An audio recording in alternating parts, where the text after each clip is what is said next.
औज़ुबिल्लाहिमिनश्शैतानिर्रजीम बिस्मिल्लाहिर्रहमानिर्रहीम अल्लाहुम्मा सल्लि अला मुहम्मद व आले मुहम्मद। अमीरुल मोमिनीन अली इब्न अबी तालिब अलैहिस्सलातु वस्सलाम के वो दुआया कलिमात जो अक्सर आपकी ज़ुबान पर जारी रहते थे।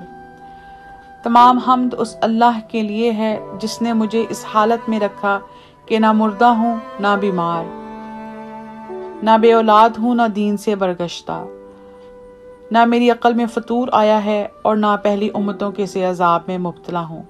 मैं उसका बे इख्तियार बंदा हूँ। ए अल्लाह, तेरी हुज्जत मुझ पर तमाम हो चुकी है और मेरे लिए अब उज़र की कोई गुंजाइश नहीं है। खुदाया, मुझ में किसी चीज़ के हासिल करने की क़ुव्वत नहीं सिवा इसके कि जो तू मुझे अता कर दे, और किसी चीज़ से बचने की सकत नहीं सिवाय इसके जिससे तू मुझे बचाए रखे। ए अल्लाह, मैं तुझसे पनाह का ख्वास्तगार हूँ कि तेरी सरवत के बावजूद फ़कीर व तही दस्त रहूँ। खुदाया, मेरी इन नफीस चीज़ों में जिन्हें तू छीन लेगा, मेरी रूह को अव्वलियत का दर्जा अता कर। ए अल्लाह, हम तुझसे पनाह के तलबगार हैं। एक और खुतबा में अमीरुल मोमिनीन अली इब्न अबी तालिब अलैहिस्सलातु वस्सलाम फरमाते हैं, मोमिन ने अपनी अक्ल को जिंदा रखा और अपने नफ्स को मार डाला, यहाँ तक कि इसका डील डौल लागर और तनो तोश हल्का हो गया। इसके लिए भरपूर दरख्शंदगियों वाला नूर हिदायत चमका कि जिसने इसके सामने रास्ता नुमाया कर दिया और उसे सीधी राह पर ले चला, और मुख्तलिफ दरवाजे इसे धकेलते हुए सलामती के दरवाज़ा और दायमी करारगाह तक ले गए, और इसके पाँव बदन के टिकाव के साथ अमन और राहत के मकाम पर जम गए, चूँकि इसने अपने दिल को अमल में लगाए रखा था और अपने परवरदिगार को राज़ी व खुशनूद किया था। अमीरुल मोमिनीन अली इब्न अबी तालिब अलैहिस्सलातु वस्सलाम ने आयत अल्हाकुमुत तकासुर हत्ता ज़ुरतुमुल मक़ाबिर, यानी तुम्हें कौम कबीले की कसरत पर इतराने से गाफिल कर दिया यहाँ तक कि तुमने कब्रें देख डाली, की तलावत करने के बाद फरमाया, देखो तुम इन बोसीदा हड्डियों पर फ़ख्र करने वालों का मकसद कितना दूर अज़ अक़ल है, और ये कब्रों पर आने वाले कितने गाफिल व बेखबर हैं, और ये मुहिम कितनी सख्त व दुश्वार है। उन्होंने मरने वालों को कैसी कैसी इबरत आमोज़ चीज़ों से खाली समझ लिया और दूर दराज जगह से इन्हें सरमाया इफ्तिखार बनाने के लिए ले लिया। क्या ये अपने बाप दादाओं की लाशों पर फ़ख्र करते हैं, या हलाक होने वालों की तादाद से अपनी कसरत में इजाफा महसूस करते हैं? वो इन जिस्मों को पलटाना चाहते हैं जो बेरूह हो चुके हैं, और इन जुम्बिशों को लौटाना चाहते हैं जो थम चुकी हैं। वो सबब इफ्तिखार बनने से ज़्यादा सामाने इबरत बनने के काबिल हैं। इनकी वजह से इज्ज़ो फ़रोतनी की जगह पर इतराना इज़्ज़त व सरफराजी के मकाम पर ठहरने से ज़्यादा मुनासिब है। उन्होंने चंदियाई हुई आँखों से इन्हें देखा और उनसे इबरत लेने के बजाय जहालत के गहराओं में उतर पड़े। अगर वो इनकी सरगुज़श्त को टूटे हुए मकानों और खाली घरों के सहनों से पूछें तो वो कहेंगे कि वो गुमराही की हालत में ज़मीन के अंदर चले गए, और तुम भी बेखबर व जहालत के आलम में इनके अक़ब में बढ़े जा रहे हो। तुम इनकी खोपड़ियों को रोंदते हुए और इनके जिस्मों की जगह पर इमारतें खड़ी करना चाहते हो। जिस चीज़ को उन्होंने छोड़ दिया है इसमें चल रहे हो, और जिसे वो खाली छोड़कर चले गए हैं इसमें आ बसे हो।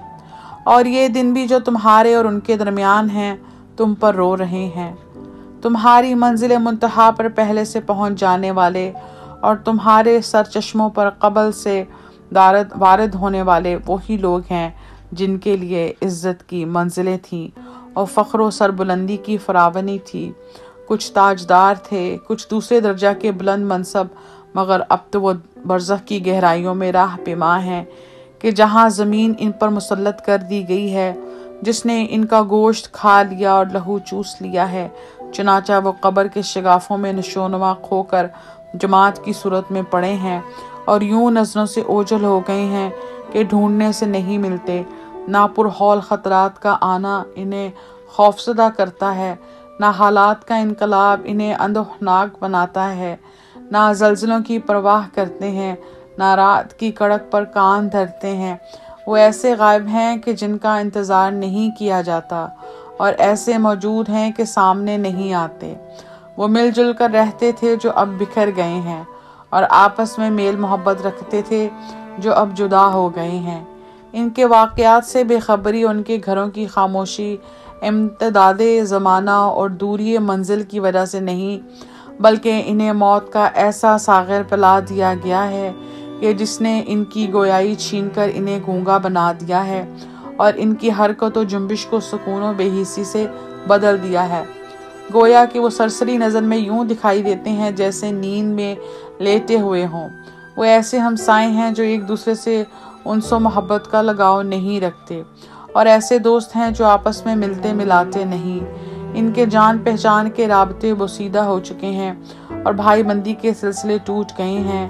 وہ ایک ساتھ ہوتے ہوئے پھر اکیلے ہیں، اور دوست ہوتے ہوئے پھر علیحدہ اور جدا ہیں۔ یہ لوگ شب ہو تو اس کی صبح سے بے خبر، دن ہو تو اس کی شام سے ناآشنا ہیں۔ جس رات یا جس دن میں انہوں نے رخت سفر باندھا ہے، وہ ساتھ ان پر ہمیشہ اور یکساں رہنے والی ہے۔ انہوں نے منزل آخرت کی ہولناکیوں کو اس سے بھی کہیں زیادہ ہولناک پایا جتنا انہیں ڈر تھا، اور وہاں کے آثار کو اس سے عظیم تر دیکھا جتنا کہ وہ اندازہ لگاتے تھے۔ مومنوں اور کافروں کی منزل انتہا کو جائے بازگشت دوزخ و جنت تک پھیلا دیا گیا ہے۔ وہ کافروں کے لیے ہر درجہ امید سے بالا تر ہے۔